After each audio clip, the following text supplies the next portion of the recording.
हाँ सुभान अल्लाह।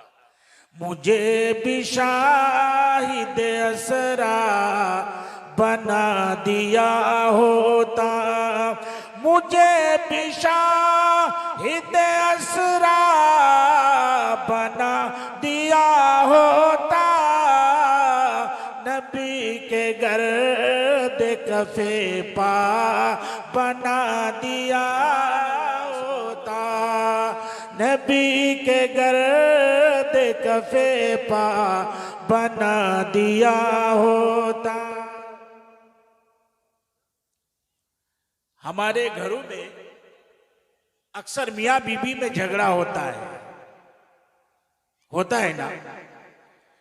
अगर बीवी की तबीयत अगर खराब होने लगे, कई दिनों तक, कई महीने तक, कई साल तक अगर बीवी की तबीयत खराब रहने लगे, शौहर झुंझुला कर कह देता है फल्लिर में जितना से बिले अन्नू हर दिन बेमार, बुधवार में शुक्रवार में जितना से बिले अनिल जी हर दिन बेमार, अतला पीला ढुआ पारी। अक्सर ऐसा होता है ना। और अगर शौहर बीमार रहने लगे, बीवी कहती है कि बुधवार बापेर संगे मोर जब से शादी है चौक में ही बिजे परेशान नचकू, हर दिन बीमार है। अक्सर ऐसा होता है ना, हर दिन बीमार। नाशुक्री के अल्फाज।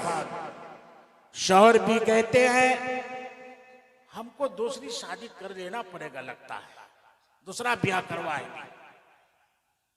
सानवाजर बाप तक तो क्वेश्चन कनिया शुरू हो जाता है, मगर बीवी तो नहीं कर सकेगी ना कि हम दूसरा ब्याह करवाएंगे। वो बेचारी तो बंधी हुई है, मगर गिले शुके बहुत करती है। आखिरकार ये सब सारी बातें पैदा क्यों होती है? उसकी वजह यह है कि लोग दीन से दूर हैं। लोग दीन से दूर हैं। दीन से दूर होने का मतलब दीनदार से दूर हो गए, दीन से दूर हो गए। आलिमों के सोहबत में बैठना इबादत है। एक साहबी है, हदीस पाक समाअत फरमाइए।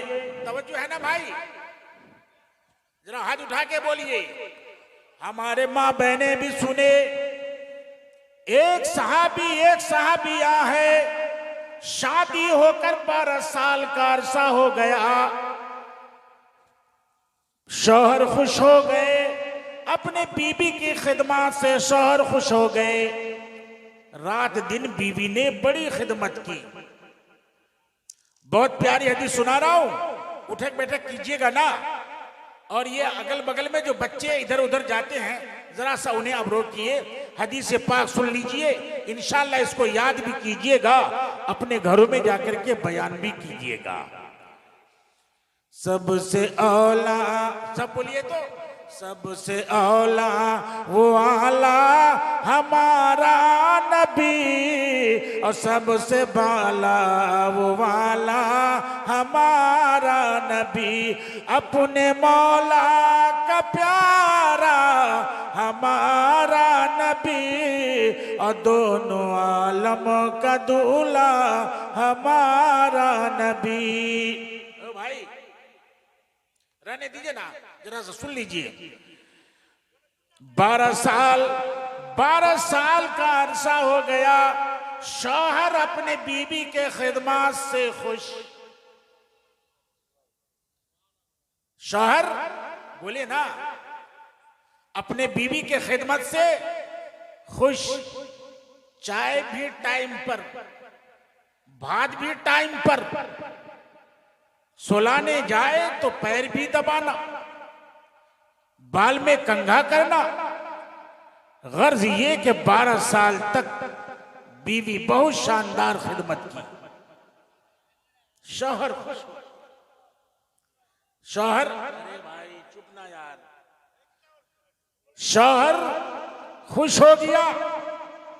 शौहर कहने लगा ए हमारी बीवी, हम तुमसे बेपनाह खुश हैं और राजी है, तुम्हारे खिदमत से हम राजी हैं। मांग मांग क्या मांगती है, मैं तुम्हें अता करूंगा।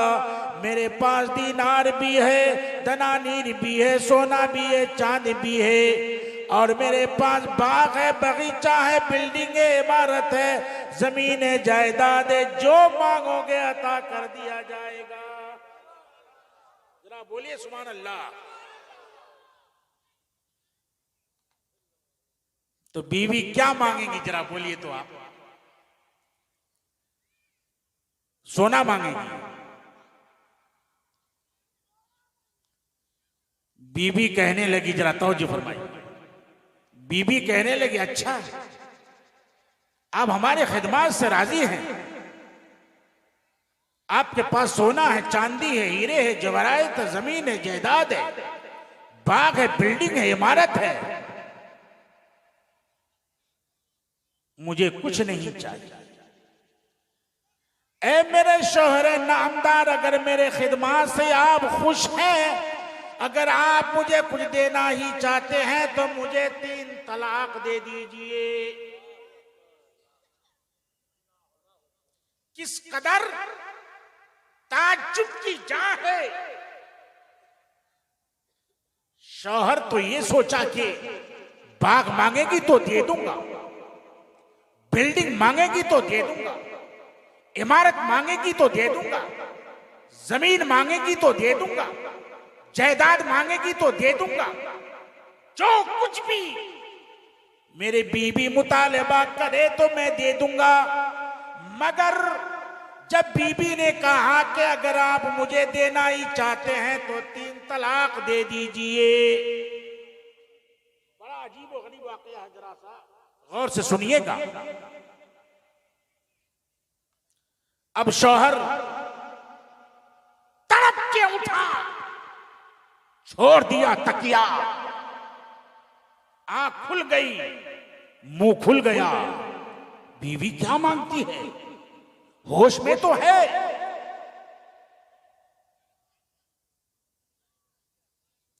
कहा कि आपके पास किसी चीज की कमी नहीं, आप मुख्तार कायनात के गुलाम है और मुख्तार कायनात इमाम है। उनके भी बारगाह में जो कुछ भी मांगता है दे दिया जाता है। आप उन्हीं के गुलाम हैं, अगर मुझे देना चाहते हैं तो 3 तलाक दे दीजिए। अल्लाह अकबर। भर्राई हुई आवाज में शौहर ने कहा, बीवी होश ठिकाने पे है ना, दिलो दिमाग सलामत है ना, क्या मांगी एक बार फिर बोल। बाग न जायदाद, मकान न दुकान, हीरे न जवाहिरात, का नहीं कुछ नहीं। मैं फिर भी कह रही हूं मुस्कुराकर कि अगर देना ही चाहते हैं तो 3 तलाक दे दीजिए। उठा, कपड़े पहना, अपने बीवी को कहा, ये बड़ा मुअम्मा है, ये मसला मेरे घर में हल नहीं होगा, चलो दरे रसूल पर। चाहूंगा भाई, सरकार की बारगाह में चलो, मसला वही हल होगा। सबसे आला वो औला हमारे नबी दरबार भी सबसे आला वो औला है, मसला वही हल होगा। इसलिए इमाम इश्क मोहब्बत बार बार फरमाते हैं, सबसे औला वो आला हमारा नबी और सबसे बाला वो आला हमारा नबी। अपने मौला का प्यारा हमारा नबी और दोनों आलम का दूल्हा हमारा नबी। सबसे आला व औला हमारे नबी और मेरे आका का दरबार भी सबसे अफजलो आला। चलो दरे रसूल पर जाते आए और मसला वहीं सुलझाते हैं। फिर बीवी का हाथ थामा, बीवी ने शौहर के हाथ थामा और शौहर ने बीवी के हाथ को थामा। कोई लड़ाई नहीं, कोई झगड़ा नहीं, प्यार मोहब्बत से जा रहे हैं।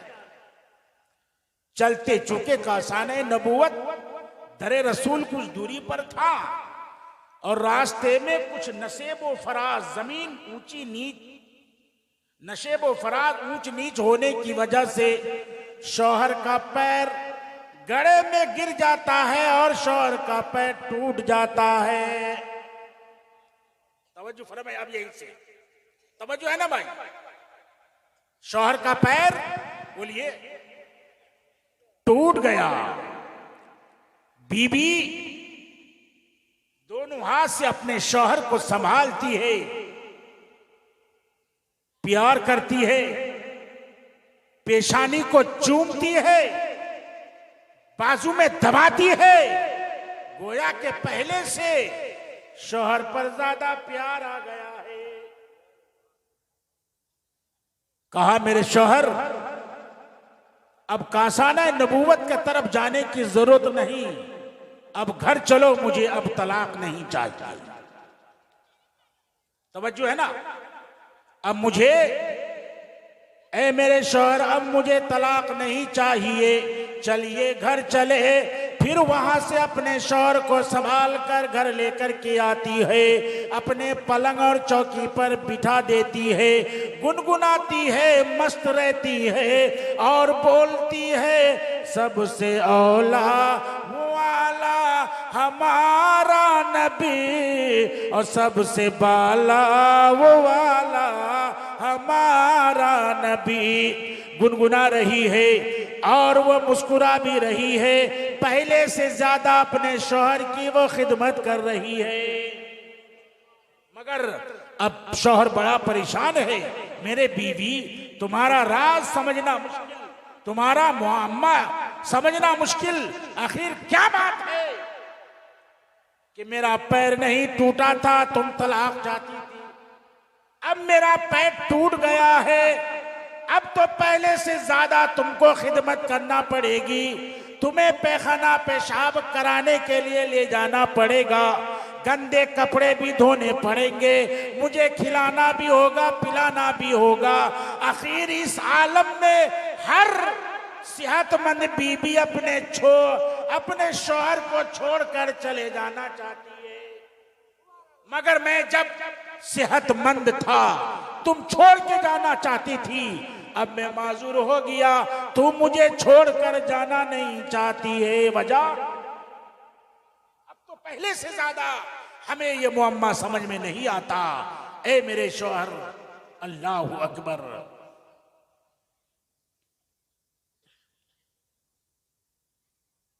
बीवी कहने लगी, तवज्जो है ना, जरा हाथ उठा के बताएं। बीवी कहने लगी मेरे शौहर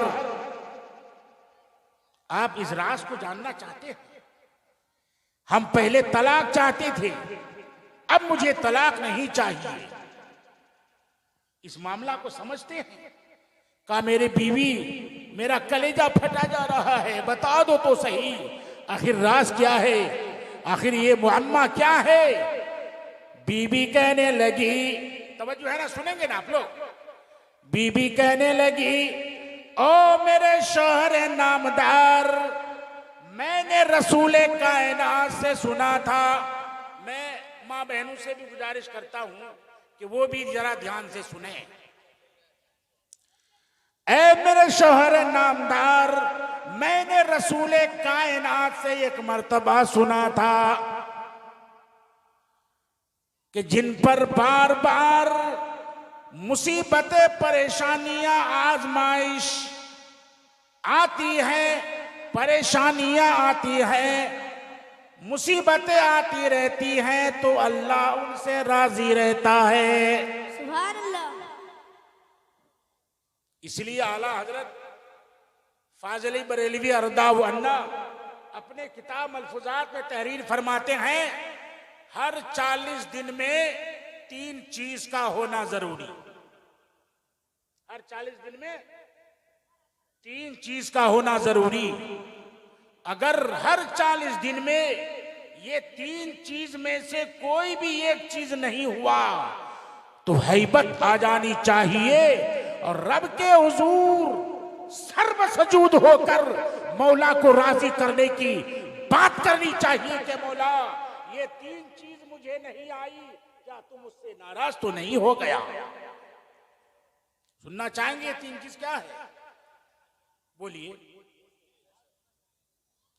3 चीज है, किल्लत, जिल्लत, इल्लत। आला हजरत मलफूजात में तहरीर फरमाते हैं हदीस पाक के हवाले से, हर 40 दिन में उन्हें किल्लत आनी चाहिए। किल्लत का मतलब पैसे, रुपए पैसे की तंगी, रुपए पैसे की तंगी उनको आनी चाहिए। अगर ये ना हुआ तो कम से कम हर 40 दिन में इल्लत आनी चाहिए, यानी बीमारी। बीमारी भी अगर नहीं तो हर 40 दिन में कम से कम जिल्लत और रुसवाई होनी चाहिए। इसलिए सूफिया इज़ाम हमेशा अपने आप को दूसरों से अपने आप को जलील किया करते थे, और जलील जब हो जाते तो ये सूफिया इज़ाम खुश होते और कहते, ए मेरा नफ्स, कितना मजा आया, जलील तो हुआ ना। मतलब इंसान अगर जलील होता रहेगा कभी भी उनको उसके अंदर गुरूर पैदा नहीं होगा, अल्लाह को याद करता हुआ नजर आएगा। जब भी किसी इंसान को किल्लत आएगी, रुपए पैसे की तंगी आएगी, वो रब को याद करता हुआ नजर आएगा। जब किसी इंसान को बीमारी लाहिक हो जाएगी, वो अल्लाह ताला को याद करता हुआ नजर आएगा। मतलब ये हुआ, किसी को अगर हर 40 दिन में किल्लत भी नहीं आ रहा होता है, जिल्लत भी नहीं आ रहा होता है, हर 40 दिन में अगर उन्हें किल्लत और जिल्लत और इल्लत नहीं आई हुई रहती है, वो इंसान खुदा से गाफिल हो जाता है। इसीलिए उसे इल्लत भी आनी चाहिए, उसे जिल्लत भी आनी चाहिए, उसे जिल्लत और किल्लत और इल्लत आनी चाहिए, ताकि वो रब ताला को याद करता रहे और खुदा भी उन्हें याद करता रहे और खुदा उनको याद करता रहे। सुभान अल्लाह। कभी भी इंसान को ये नहीं सोचना चाहिए, या अल्लाह हम इतने, मेरी हालत हो गई कि मेरे पास टाका पैसा तक नहीं, समझो कि खुदा तुमसे राजी है। वो औरत कहने लगी, ऐ मेरे शौहरे नामदार, हमने आका सल्लल्लाहु ताला अलैहि वसल्लम से सुना है कि जो बार बार आजमाइश में मुब्तला होता है, बीमार होता है, तंगी होता है, अल्लाह उनसे राजी है। और हम 12 साल का अरसा गुजार लिए आपके साथ, आप पर कोई परेशानियां नहीं, आप पर कोई आजमाइश नहीं, कोई जिल्लत नहीं, कोई किल्लत नहीं, कोई इल्लत नहीं। तो हम डर गए, अल्लाह आपसे नाराज है, इसीलिए हम आपसे तलाक लेना चाहते थे। अल्लाह आपसे नाराज है। अगर अल्लाह आपसे नाराज है, पता नहीं अल्लाह का अज़ाब कब नाजिल हो जाए, उसके इताब में मैं भी आ जाऊं। जब आपका पैर टूट गया तो मैं समझ गया अल्लाह आपसे राजी है, इसीलिए मुझे अब तलाक नहीं।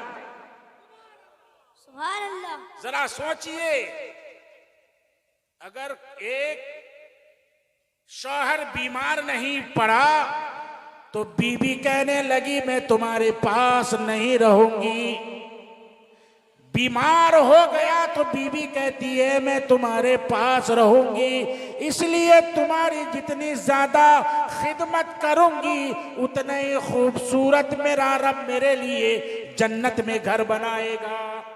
सुभान अल्लाह। तो अगर शौहर बीमार रहने लगे तो बीवी को चाहिए कि अपने शौहर की खिदमत करते करते खुदा को राजी कर ले। हजरात, ये हदीस आप सुनाएंगे ना घर में जाकर? बोले सुनाएंगे ना। मगर वो ये भी कहेंगे, अपना टा तो सुने वही चीज, हम सट्टा सुना। वो ये भी कहेंगे ना, अपना टा सुने तो वही लो, हम सब तो सुने लो। अब जरा हम सारो टा सुना मोले साहब के, हम सब टा नहीं सुने जो, ऐसा भी होगा ना। सबसे औला वो आला हमारा नबी, और सबसे बाला वो वाला हमारा नबी। अबुल हसन खिरकानी एक अल्लाह के बहुत बड़े वली।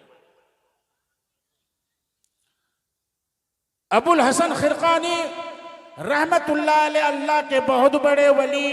इतने बड़े वली हैं कि शहाबुद्दीन गौरी हिंदुस्तान पर हमला कर रहा था, उन्हें फतेह याबी नहीं हो रही थी। अबुल हसन खिरकानी को जाकर के कहा, हुजूर आप मुझे कोई वजीफा बता दीजिए ताकि उस वजीफे के जरिए से मैं जंग में कामयाब हो जाऊं।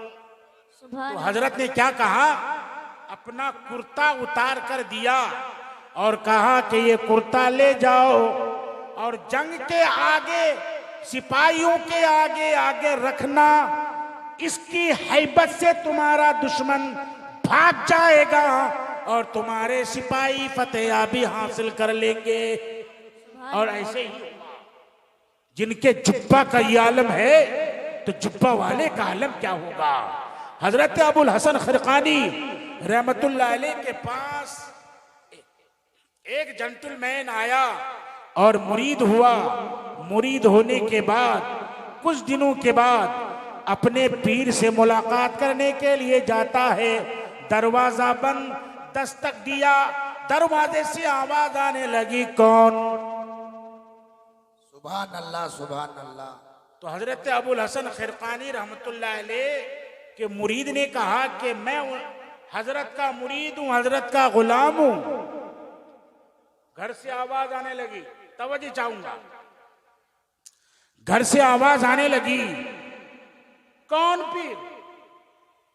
कैसा पीर? कहा मेरा पीर अबुल हसन पीर।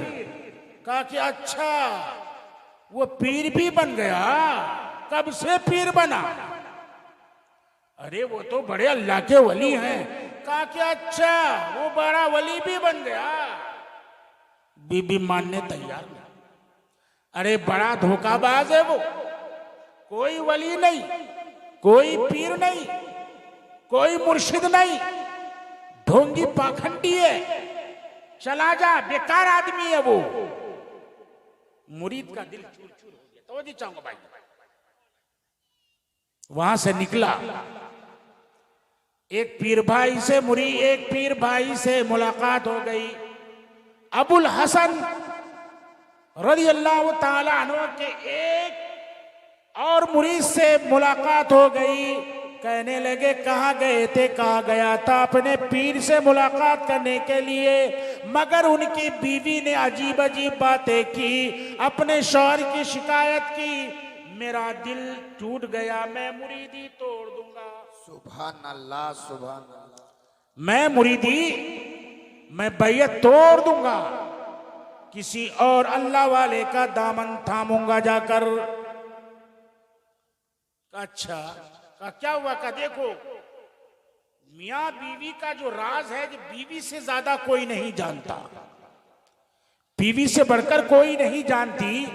बीवी ने कहा कोई वली नहीं, कोई पीर नहीं, कोई तकवा नहीं, कोई तारद नहीं, कोई नमाजी नहीं, बेकार है। इसीलिए मेरा दिल टूट गया, मैं बैयत तोड़कर किसी और वली कामिल का दामन थाम लूंगा। वो मुरीद ने कहा कि अच्छा जब तुम आ ही गए हो, ठीक है तुम बैयत तोड़ देना, तुम आए हो तो कम से कम हजरत से मुलाकात कर लो। तो कहाँ गए हैं हजरत? कहा जंगल गए हैं, अब बस वो आ रहे ही होंगे। हजरत दिल की किताब पढ़ ली। मेरे नबी दिल की किताब पढ़ने वाले, उनके उम्मती के वली। इसीलिए आला हजरत नबी कौनैन के ताल्लुक से फरमाते हैं, सरे अर्श पर है तेरी गुजर और दिल फर्श पर है तेरे नजर। मलकूत मलक में कोई शे नहीं वो जो तुझ पे आया नहीं। मेरे रसूल पाक सल्लल्लाहु ताला अलैहि वसल्लम का गुजर अर्श पर होता है। और मेरे आका हर दिल को देख लिया करते हैं। उन्हीं के उम्मत के वली है ना हजरत अबुल हसन खिरकानी, नबी के अता से वो भी देख लिए कि मेरा मुरीद मुझसे बरगुस्ता होकर मेरे बीवी की बात सुनकर मेरा मुरीद मेरी बैयत को तोड़ करके जाने का इरादा कर रहा है। अब वो जल्दी जल्दी लकड़ियां को काटा। जंगल में थे ना, जंगल में थे, फौरन शेर को बुलाया।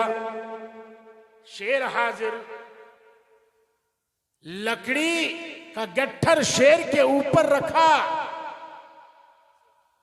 हजरत शेर पे सवार हुए, बड़े तुमतराक के साथ घर के तरफ आने लगे।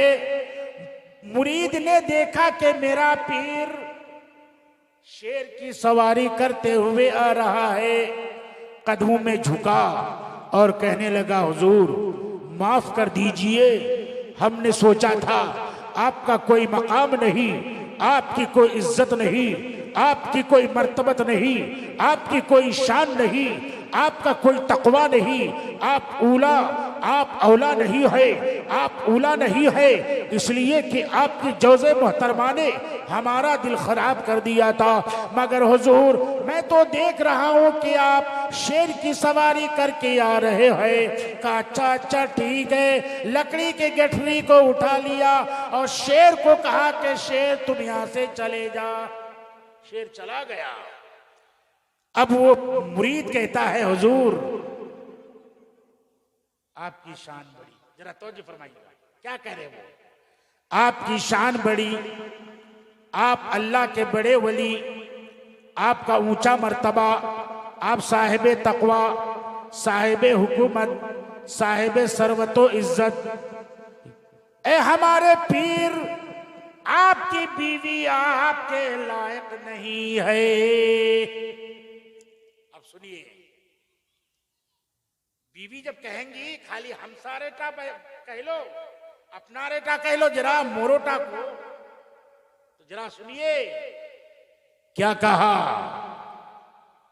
हुजूर आप इतने ऊंचा, आप इतने आला, आप इतने अरफा, आप खुदा से डरने वाले, सारी खुदाई आपसे डरने वाले, शेर की सवारी करने वाले, दिल की कैफियत को जानने वाले, आप मस्ताने, आप परवाने, रसूल के दीवाने, आपका बड़ा मर्तबा है, मगर आपके लायक आपकी बीवी नहीं है। हुजूर आप अपनी बीवी को तलाक दे दीजिए। क्या कहा? बोलिए ना, क्या कहा? हुजूर आप अपने बीवी को तलाक दे दीजिए। हजरत का आंख बगूला हुआ, हजरत जलाल में आए। जरा सा तवज्जो फरमाऊंगा, इसलिए कि इतनी जो मेहनत की है यही बताने के लिए। हजरत का आंख बगूला हुआ, हजरत जलाल में आए। हजरत ने कहा, नादान तुमने मेरा मर्तबा देखा ना? हाँ हुजूर देखा। ऊंचा मकाम देखा ना? हाँ हुजूर देखा। शेर पे सवारी किया ना? हाँ हुजूर मैंने देखा। ऊंचा मकाम है ना, ऊंची शान है ना, आली मर्तबत है ना? हाँ हुजूर सब अच्छा ही आप में मौजूद है। अल्लाह ने ऊंचा मकाम दिया है, अल्लाह ने आली मर्तबत दिया है, अरफा व आला मकाम दिया। कहा जानते हो ये कौन से सिले में दिया है? नमाज पढ़ने के सिले में नहीं, रोजा रखने के सिले में नहीं, तकवा के सिलसिले में नहीं, और नवाफिल को नवाफिल पर नवाफिल पढ़ने के सिले में नहीं। इतना बड़ा मकाम जो मुझे रब ने दिया है, मैं अपने नाहंजार बीवी के गलती पर पर्दा डाल रहा हूँ, उसको मोहब्बत से प्यार से उनकी जिंदगी को खेते जा रहा हूँ। रब ने मुझे ये अदा पसंद फरमा लिया, मेरा मकाम ऊंचा कर दिया। नारे तकबीर, नारे तकबीर, नारे रिसालत, नारे रिसालत। गरीब नवाज कॉन्फ्रेंस मसलक आला हजरत। पता ये चला मेरे प्यारे कि शौहर अपनी बीवी की अगर खिदमत करे, उनको प्यार और मोहब्बत से जिंदगी के कश्ती को खेते हुए चले जाए, उनके नादानी पर पर्दा डालते रहे, उनसे प्यार से गुफ्तगू करते रहे, उन पर ताना न कसे, उन पर जोदो कूब न करे, उन्हें मारे पीटे ना, कोई तानो तशरी ना करे, ससुराल वालों के साथ अपनी बीवी को गाली ना दे, उनके भाई को गाली ना दे, उनके बाप को गाली ना दे। अगर ये मामला करोगे, शौहरो, अगर बीवी के साथ मुताबिकत तुम्हारी अच्छी हो जाएगी, अल्लाह तुम्हारा मर्तबा ऊंचा कर देगा। और ए औरतों, अगर तुम अपने बीमार शौहर की खिदमत करते रहोगे, अपने शौहर के साथ वालियाना अंदाज पेश करोगे, उनकी अमानत की हिफाजत करोगे, घर की हिफाजत करोगे, बच्चे की हिफाजत करोगे, मुकम्मल खिदमत करोगे, तुम्हें जन्नत तलाश करने की जरूरत नहीं है। अपने शौहर की खिदमत करो, तुम ऊंचा मकाम पाते जाओ। आखिर वजह क्या है? हमारे और आपके घरों में झगड़ा होते रहता है। आखिर वजह यह है कि शौहर ने जाना नहीं बीवी क्या चीज है, और शौहर ने जाना नहीं कि बीवी क्या चीज है, और बीवी ने जाना नहीं कि शौहर क्या चीज है। जन्नत को तलाश करने की जरूरत नहीं है सजदा में। अरे शौहर अपने बीवी के खिदमत में तलाश करे जन्नत, और बीवी अपने शौहर के खिदमत में तलाश करे जन्नत। खुदा इसी में राजी हो जाएगा। और जानते हैं, अगर मियाँ बीवी के दरमियान मोहब्बत होगी, उनसे जो औलाद पैदा होगी, मोहब्बत का संगम लेके पैदा होंगे, वही बच्चा दीवाने रसूल भी बनेगा, वही बच्चा माँ बाप का फरमा बरदार भी बनेगा, वही बच्चा रसूल कायनात का फरमा बरदार बनेगा, वही बच्चा अल्लाह तबारक व तआला का फरमा बरदार बनेगा। अगर मियाँ बीवी में हमेशा किचरकाई होती रहे, और मियाँ को बीवी गाली दे और बीवी को मियाँ गाली दे, ये माहौल जब बच्चे देखा करते हैं, वही बच्चा बदमाश हो जाता है, माँ का नाफरमान हो जाता है, अपनी जन्नत को छोड़ते हुए अपने बाप को छोड़ते हुए नजर आता है। इसलिए मेरे प्यारो, अगर आप चाहते हो कि आपका घर जन्नत का नमूना बन जाए, उलमा की सोबत में बैठा करो, और उलमा की सोबत में मसला सीखा करो, हदीस सीखा करो, सुन्नत सीखा करो, तुम्हारा घर जन्नत का गहवारा बन जाएगा। सुभान अल्लाह, सुभान। नारे तकबीर, नारे रिसालत, सरजमीने बलिया पारा, गरीब नवाज कॉन्फ्रेंस। हजरात, इसमें आवाज दीजिए ना भाई, इसमें आवाज कहाँ है ऑपरेटर साहब? इसलिए आप अपने बीवी को, हर बीवी अक्लमंद नहीं होती, बल्कि बीवी, कुछ बीवियां नाक़िसुल अक्ल होती है, कम अक्ल होती है, उनको संभाल के चलो, बर्दाश्त करके चलो, खुदा के यहाँ मकाम पाओगे। शौहर अगर बीमार हो जाए, उनकी खिदमत करते चलो, उफ न कहो। सहेलियों के दरमियान, गोतनियों के दरमियान, अपने मैके वालों के दरमियान अपने शौहर की शिकायत मत करो। ऐसा करोगे तो तुम दुनिया में ही जन्नत का नमूना देख लोगे, अल्लाह तुमसे राजी हो जाएगा। दुरूद पढ़िए, अल्लाहुम्मा सल्ली अला रसूल पाक सल्लल्लाहु ताला अलैहि वसल्लम के सुन्नत मुबारका को आप देखते चले। देखिए, ये मदरसा जो है ना, ये मदरसा इस्लामी किला है। अच्छा ये बताइए, मदरसा की जरूरत पहले है या मस्जिद की? सुभान अल्लाह, सुभान अल्लाह। मसले जानते हैं इन्होंने क्यों ऐसा कहा? अव्वाम की दो किस्म होती है, एक अव्वाम आम और एक अव्वाम खास। जो उलमा की सोहबत में रहते हैं वो अव्वाम खास है। जब खुदा का करम उलमा पर होगा, उनके साथ साथ अव्वाम खास पर भी होगा। बेशक। मदरसा खत्म, समझो इस्लाम खत्म। बेशक। एक रिवायत बता रहा हूं मेरे प्यारे, जब तक आप जिंदा हैं, आपकी जरूरत मदरसा को है। बोली है ना। बेशक। मदरसे में 10 टका दो, 20 टका दो, चंदा करो, उलमा को दावत दो, खिलाओ पिलाओ, तलबा की खिदमत करो। रसूल कायनात सल्लल्लाहु अलैहि वसल्लम की बारगाह में एक सहाबी ने अर्ज किया, या रसूल अल्लाह मुझे जन्नत का रास्ता बताइए।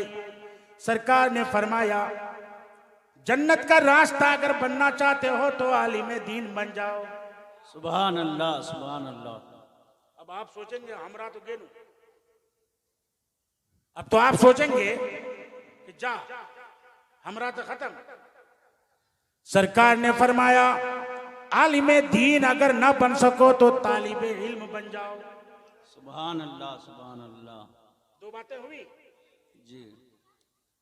अगर तुम आलिम दीन या तालिबे इल्म ना बन सको, उलमा और तलबा की खिदमत करने वाला बन जाओ। सुभान अल्लाह, सुभान। मेरे आका सल्लल्लाहु अलैहि वसल्लम इरशाद फरमाते हैं, ये 3 रास्ते जन्नत के रास्ते हैं। और मेरे आका ने फरमाया, जब मैं जन्नत का रास्ता बता दिया तो जरा जहन्नम का भी रास्ता सुन लो। अल्लाहु अकबर। सुनेंगे ना, सुनेंगे ना, खाली सुनेंगे या जहन्नम के रास्ते से बचेंगे भी? जरा बोलिए हाथ उठाकर। मेरे सरकार ने फरमाया, जन्नत का रास्ता 3 है, चाहे 3 में से कोई भी एक बन जाओ। जन्नत का रास्ता है, आलिम दीन बन जाओ या तालिबे इल्म बन जाओ, या आलिम दीन और तलबा पर खर्च करने वाला बन जाओ। तलबा और उलमा पर खर्च करने वाला हो सकते हैं ना, तलबा पर और आलिम दीन पर खर्चा करने वाला बन सकते हैं ना, 1 टका ही सही बन सकते हैं ना। ये तो जन्नत का रास्ता हुआ। मेरे बाप की बात नहीं, रसूल पाक की कह रहा हूं। मेरे बाप की बात में किस हो सकता, सदाकत नहीं हो सकती, मुमकिन है, मगर रसूल पाक जमीन टल्लत जमा टल्लत, नबी की बात कभी न टल्लत। बेशक, बेशक। खुदा वही करता है जो नबी चाहता है, और खुदा जो चाहता है नबी वही बोलते हैं।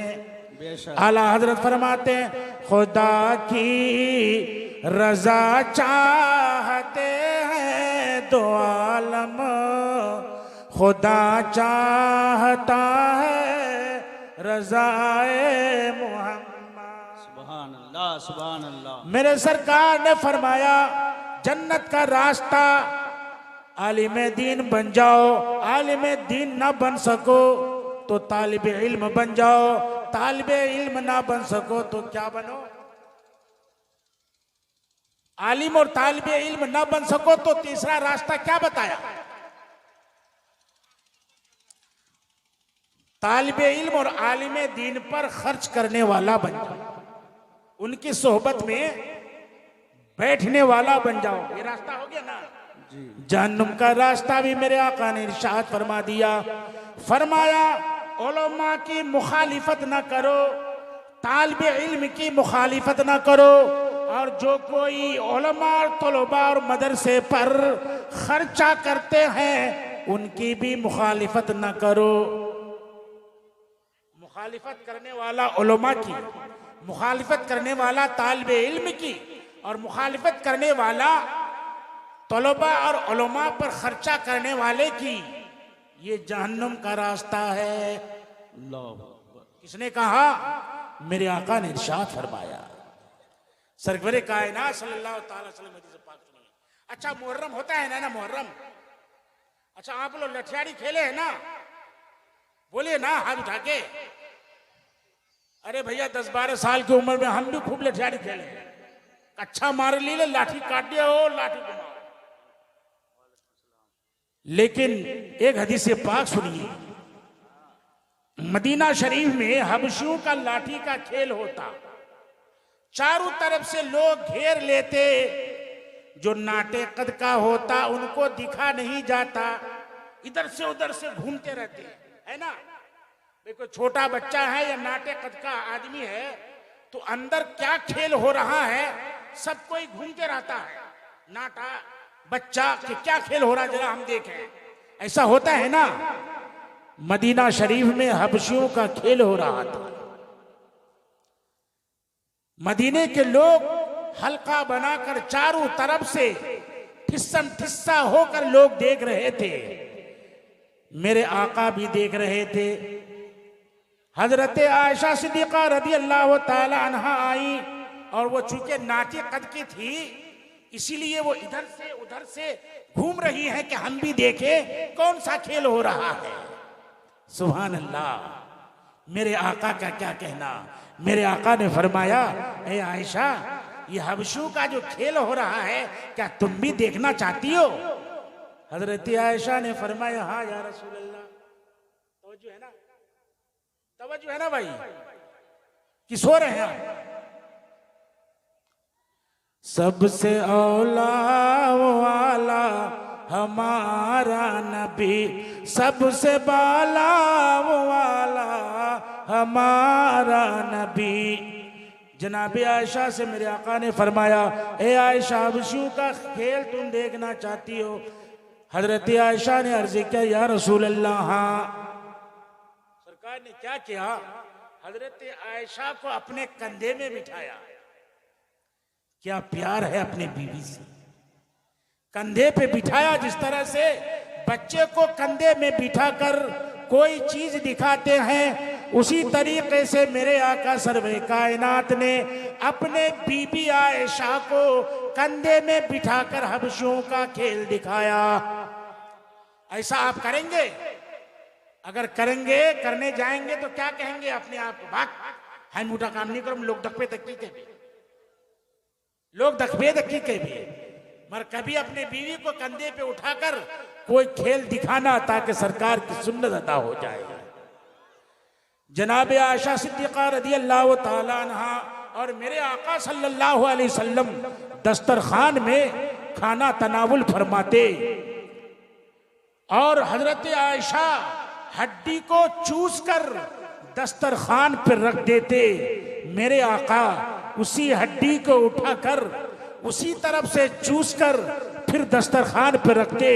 आयशा सिद्दीका रदी अल्लाह ताला अन्हा अर्ज करती है, या रसूल अल्लाह उस हड्डी को तो हमने चूस कर दस्तरखान पर रख दिया था, आका उसको आप क्यों चूसे। सरकार ने फरमाया, हे आयशा इस हड्डी को तुमने चूस के रखा, उसी को मैंने चूसा इसलिए है ताकि खुदाए पाक हमारे और तुम्हारे दरमियान मोहब्बत का इजाफा कर दे। आप करेंगे? आप फौरन कहेंगे, चिकवार में जुट्ठा खन हामी खाम हामी होला काम करो जामकिन फन्नर मैं सुनते की कहते। ये सारी की सारी सुन्नतों से दूर इसलिए कि मदरसा से दूर, उलमा से दूर, मदरसा उलमा से नजदीक हो जाओ, सुन्नत से नजदीक हो जाओगे और सुन्नत से नजदीक हो गए अल्लाह के नबी से नजदीक हो जाओगे। अल्लाह सुभान अल्लाह सुभान अल्लाह सल्लल्लाहु ताला अलैहि वसल्लम 14वीं चांद की रात है। हजरत आयशा बैठी हुई हैं, हजरत आयशा बैठी हुई हैं और मेरे आका कहीं से तशरीफ लाए और गोद में सर रखकर हजरत आका सो गए। चांद चमकता है ना, चांद चमकता है 14वीं चांद का रात, 14वीं रात का चांद बड़ा चमकता है। हजरत आयशा के गोद में आका का सर है। हजरत आयशा अपने शोहर नामदार हुजूर सरवरे कायनात के सर के बाल पर उंगली फेर रहे हैं और हजरत आयशा सिद्दीका रदी अल्लाह ताला अन्हा कभी मुस्तफ़ा जाने रहमत को चेहरा देख रहे हैं और कभी आसमान के चांद का चेहरा देख रहे हैं, कभी मदीने के हिलाल को देख रहे हैं, कभी आसमान के हिलाल को देख रहे हैं, बल्कि ये कहना चाह रहे हैं कि मेरे आका का चेहरा साफ है या चांद का चेहरा साफ है, मेरे आका का चेहरा ज्यादा खूबसूरत है या चांद का चेहरा ज्यादा खूबसूरत है। कभी आका का चेहरा देख रहे हैं और कभी चांद का चेहरा देख रहे हैं। हजरत आयशा कभी इधर देख के मुस्कुरा रहे हैं, कभी उधर देख के मुस्कुरा रहे हैं। आखिर में उन्होंने ये कहा, चांद से भी तशबीह देना ये भी क्या इंसाफ है। अरे चांद में तो दाग है, आका का चेहरा साफ है। सुभान अल्लाह सुभान अल्लाह सुभान अल्लाह। हजरत आयशा सिद्दीक़ा रज़ी अल्लाह ताला अन्हा का ईमान भी बोल पड़ा, मोहब्बत भी बोल पड़ी। अरे चांद से भी तशबीह देना ये भी क्या इंसाफ है। अरे चांद में तो दाग है, आका का चेहरा साफ है। मेरे आका के सुन्नतों पे अमल करने वाला बन जाओ और सहाबी भी और सहाबिया और सहाबी के सुन्नत पर अमल करने वाला बन जाओ, औरतें भी अमल करने वाले बन जाए, मर्द भी अमल करने वाले बन जाए। यकीन जानो अगर ऐसा हो जाए तो आपका घर जन्नत का नमूना बन जाए। नारे तकबीर, अल्लाह नारे रिसालत, नारे रिसालत, नारे रिसालत। खड़े हो जाइए, खड़े हो जाइए। इस्लाम साहब, मुफ्ती नूरुल इस्लाम साहब, गरीब नवाज कॉन्फ्रेंस बनाम हसनी कॉन्फ्रेंस, मदरसा हसनिया गुलशन मुस्तफ़ा बलिया पारा। बैठ जाइए। जज़ाकल्लाह। इसलिए जरूरी है प्यारे मुसलमानों, आप मदरसा जब तक आप जिंदा हैं आपकी जरूरत है मदरसे को। आप जब इंतकाल हो जाएंगे फिर मदरसा की जरूरत पड़ेगी आपको। ईसाले सवाब करने वाले यही तलबा होंगे, यही उलमा होंगे, यही मदरसा होगा, यही मदरसे की दीवारें होंगी, यही मदरसे के फर्श होंगे, यही मदरसे की चटाइयाँ होंगी। इसलिए मदरसा से दिल लगा लो, मदरसा से दिल लगा लो, आखिरत से दिल लग जाएगा। जब आप मर जाएंगे दुनिया आपकी औलाद आपके दौलत को तकसीम करने में लग जाएगी, मगर ये मदरसा आपके लिए दुआ, आपके लिए आपके दुआए मगफिरत के लिए हाथ उठाते रहेंगे। मदरसा की दरो दीवार दुआ करेंगी, फर्श दुआ करते रहेंगे, बच्चे दुआ करते रहेंगे, उलमा दुआ करते रहेंगे। जिनको आप मामूली रुपया समझते हैं उसको अगर मदरसे में खर्च कर देते हैं, जानते हैं यही आखिरत के लिए आपके लिए जखीरा बन जाता है। रसूल कायनात के सुन्नतों पे अमल करने वाला बन जाओ और हमारे प्यारे नबी सल्लल्लाहु ताला अलैहि वसल्लम के करीब हो जाओ। उमा हुजूर नबी करीम सल्लल्लाहु ताला अलैहि वसल्लम के करीब हो जाओ। इसलिए इमाम इश्क मोहब्बत आला हजरत इरशाद फरमाते हैं, जो बार बार मैं शेर पढ़ता हूँ, सबसे औला वो आला हमारा नबी और सबसे बाला वो आला हमारा नबी। अल्लाह पाक हम तमाम लोगों को नेक अमल की तौफीक दे। हमने जो कुछ भी कहा सबसे पहले मुझे और उसके बाद जुमला हाजरीन और आपको अमल करने की तौफीक अता फरमाइए और अल्लाह पाक नेक अमल की तौफीक दे। व आखिर दावाना अल्हम्दुलिल्लाह रब्बिल आलमीन। अस्सलामु अलैकुम।